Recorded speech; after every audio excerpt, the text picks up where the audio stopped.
Who doesn't like hidden bases? If you don't, then quite frankly, you're weird. Okay, and I wouldn't want to be friends with you. Which, no, I'll be the first to admit comes across a lot more hostile than I was expecting, but to a certain extent it is true.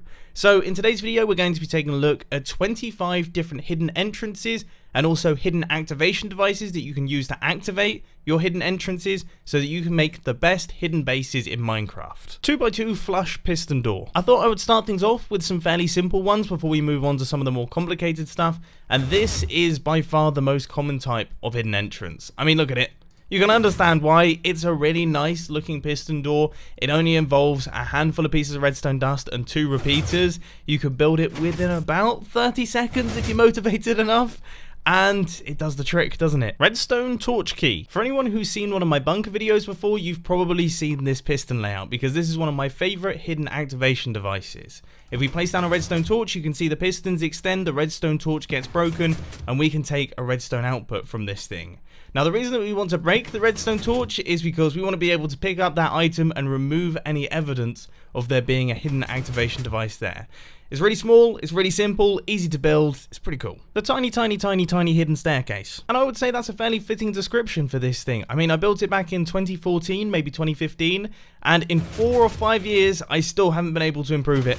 I still haven't been able to make it any smaller. So here we have a completely flat floor. If you flick this lever here, you can see that everything folds away and we have ourselves a little staircase that we can walk down. Then when we flick the lever again, everything folds back up. And just look how much is happening here inside that tiny circuit. I mean, all of this happening in something that could fit in my back pocket.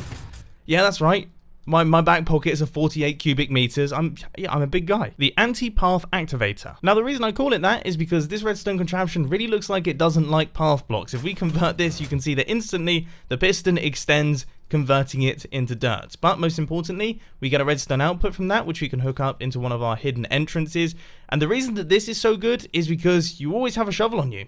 So there's no specific item that you need to carry to activate your hidden activation device, you just have to right click on the correct grass block. Important disclaimer time. Whenever I do a video on hidden entrances or hidden activation devices, very smart people in the comment section point out that they can see the hidden entrances and hidden activation devices because I have used things like iron blocks and glass. You can clearly see this. Obviously, if you were to build this yourselves, you would try your best to conceal the redstone contraptions a tiny bit better. I know it seems silly that I would even have to explain this, but you haven't read the YouTube comment sections like I have. The pretentious entrance. Definitely a tricky one to say, and the reason it's got that name is because a lot of people say that art is like a gateway into another dimension or another world, and you know, I'll leave you guys to debate that down in the comment section, but this piece of art is a gateway into another part of your base that is completely concealed.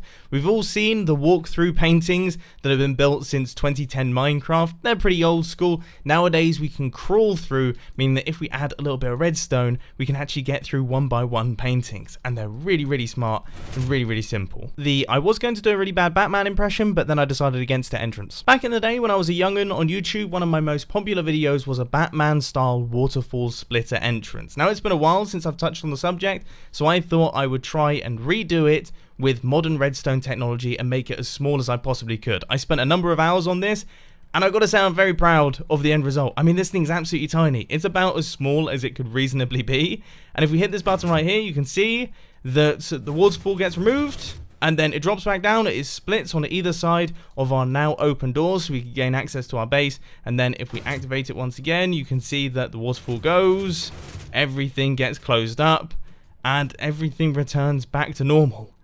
I love these things. I think they're absolutely great, and I am really proud of this design. I mean, there's so much fancy stuff going in here, and just odd redstone mechanics that it doesn't make a lot of sense, but it all seems to work somehow. The power puff activator. I don't know if it's just my bad luck or if I'm doing something wrong, but whenever I build the tripwire based pufferfish player detectors, the pufferfish always escape and die. So I thought I'd come up with a slightly new design which utilizes some slightly different game mechanics. So here we have a pufferfish in a waterlogged fence post with a pressure plate on top.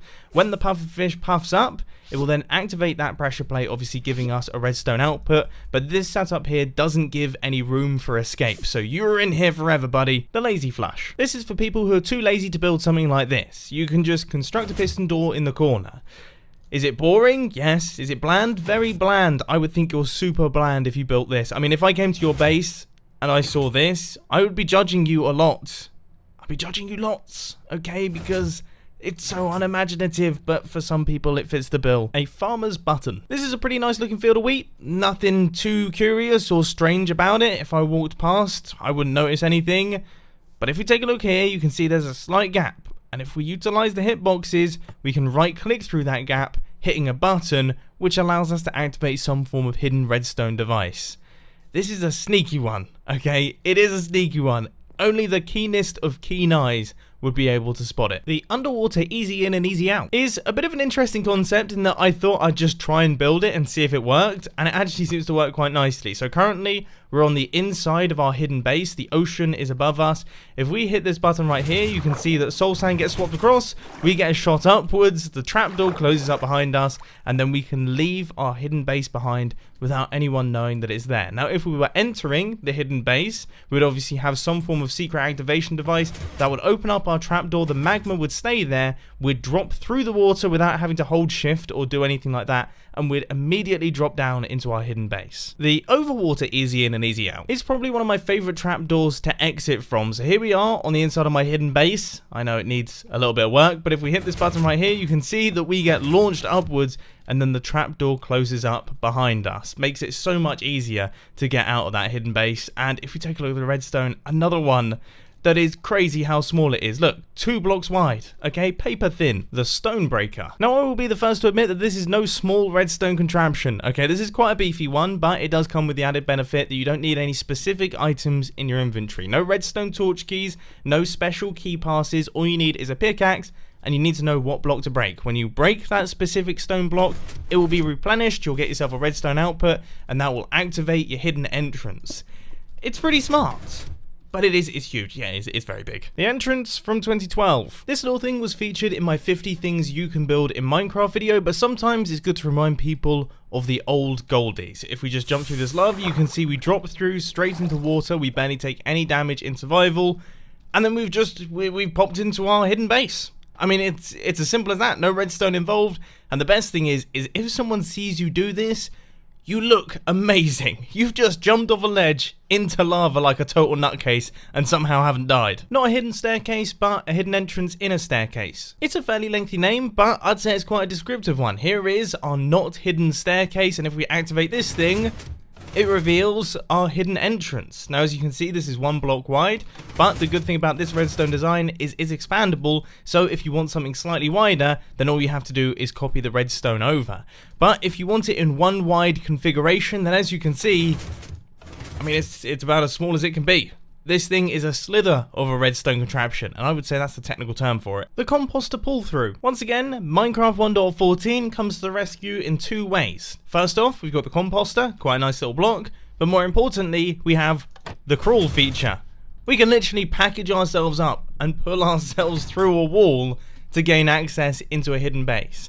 Now this looks extra spectacular from the third person. The very predictable but also very good hidden activation device. It consists of a little item filter. I mean, you've seen me use these in my bunker videos. Once again, you throw a specific type of item on a specific part of the ground and it will trigger a redstone circuit. First off, a player needs to know where to throw the items, which is unlikely that they're going to be able to guess that, but they'd also need to guess what item and also what you've renamed the item. If they were to try and brute force this, they'd be there for a long time. A very long time. Heat death of the universe kind of time. The flush piston door, but for much cooler people. Yeah, we get it. Okay, your flush piston door that was invented back in like 2011 is alright, I suppose. But everyone knows that 3x3 doors are far cooler than 2x2 doors. And this one is no exception. Here it is. It involves slime blocks, double piston extenders, a little bit of piston action up at the top there. All very nice and in sync. I love these things. If I was to hide away a base, I think this might be what I'd go for. Hiding in plain sight, or as I like to call it, the Illuminati button. Now, if you're really looking for it, you can just about see it. I'm under no illusions that there's no way that a player could find this, but in the context of regular Minecraft terrain, with a giant cliff face in front of you, you're going to be hard pushed to spot something like that, especially if you're not looking for it. I spent way too long building this small redstone contraption, but I'm proud of it. I'm really liking the descriptive names for these things. This is very similar to the path switch that we saw earlier on in the video, but it has an added complexity that I wanted to put a trapdoor in there as well. So when we convert this grass block into a path, or this dirt into farmland, it will get moved out the way, create a trapdoor that we can drop through, and then it will be pushed back up into place. Seems simple enough, doesn't it? I thought it'd be simple too. Oh, the timing's very specific. The timings are super specific, and it's a very unstable circuit, but I managed to make it work after a few teary moments. Staircase fresh out the wall. Just as a quick disclaimer, this is utterly pointless, okay? It really is over the top, but it's over the top in the best possible way. This is like flexing, but with redstone. If you have this as your hidden entrance, I mean, it's so ridiculous. So you've got stairs popping up out of the ground, then we have this popping up here, and then these blocks get retracted back, and then we have a 2x2 flush piston door up at the top. So you essentially create a staircase up into your hidden entrance, and it looks amazing. And I gotta say, I think I did a pretty good job with the redstone as well. So the main bulk of it is just 2 blocks wide, and then up at the top here, things get a little bit bigger for the flush trapdoor, but still, this is not that big, and also not really that complicated. I want one of these. They're simply the best. I mean, this is just the best. This probably had the longest development time out of all the builds in the video, but I'm definitely the most proud of it, just because it's another one that is super compact. I mean, look, everything kind of fits within this really small space. You can actually put 2 of them next to one another and mirror it to create a 2 wide system, and just look how streamlined this is. How cool is that? So we flick the lever, we've got ourselves a completely flat wall, nothing to see there, and then we activate it once again, everything folds out the way, and we have got ourselves a staircase. Oh, this hits the spot for me. Oh, that totally hits the spot. Bouncing in. With all this talk of staircases and things, it got me thinking, maybe there's a way to cut out the staircase and just launch ourselves to the destination. And I gotta say, the end result is pretty satisfying. Slime blocks are always good fun, and when they're set up like this, it's even cooler. So the little block moves out of the way, revealing the slime block. We then get launched upwards by the slime block, and as that happens, this flush piston door opens up, allowing us to pass through into the hidden base up at the top. I can't get enough of this thing. The cave crawler. A lot of these systems recently have been fairly big and bulky and quite redstone intensive, so let's take a look at one that's considerably simpler. All we have to do is activate it, we'll be pushed downwards into the crawl state, and we'll be able to crawl through a little gap that we've created inside the cave. 2 pistons, just a little bit of redstone. That's about all you need. The cave, not crawler. It's 3 blocks wide. You've got loads of space. I thought I would work off this idea a little bit by constructing a piston door that looks like a part of the cave. So if we hit this button here, you can see that the cave then gets retracted back, and we've got a lovely 3x3 area, which we can all agree is probably one of the nicest sizes for a piston door. And then when we activate it once again, everything closes back up in our desired configuration. Now, this wasn't too complicated. You can see that we've got a bunch of single piston extenders, and then the only tricky bit were these central blocks, but that was handled by these double piston extenders, and all of that circuitry is happening underneath. And that, it was pretty plain sailing. And finally, you could just place a block over it. I mean, not much redstone needed. You can cover it up if you want to. Hold shift, nobody's going to know you're in there. When the coast is clear, just remove the block and pop back out, and then just replace the block. No redstone needed. No redstone needed. Makes you really think. If it's been a total waste of time, you know, these past 2 days compiling this list, coming up with the ideas, building the redstone for them, you know, it really makes you rethink those things. The world, you know, if you need it, is down in the description. Obviously, the first 24 designs you can ignore, but if you want to experiment with the last design and, you know, see how easy it would be to do that in your own world, then you can. So the world download is down in the description. Obviously, the other designs might be worth looking at, but let's face it, design number 25 is the only one that matters.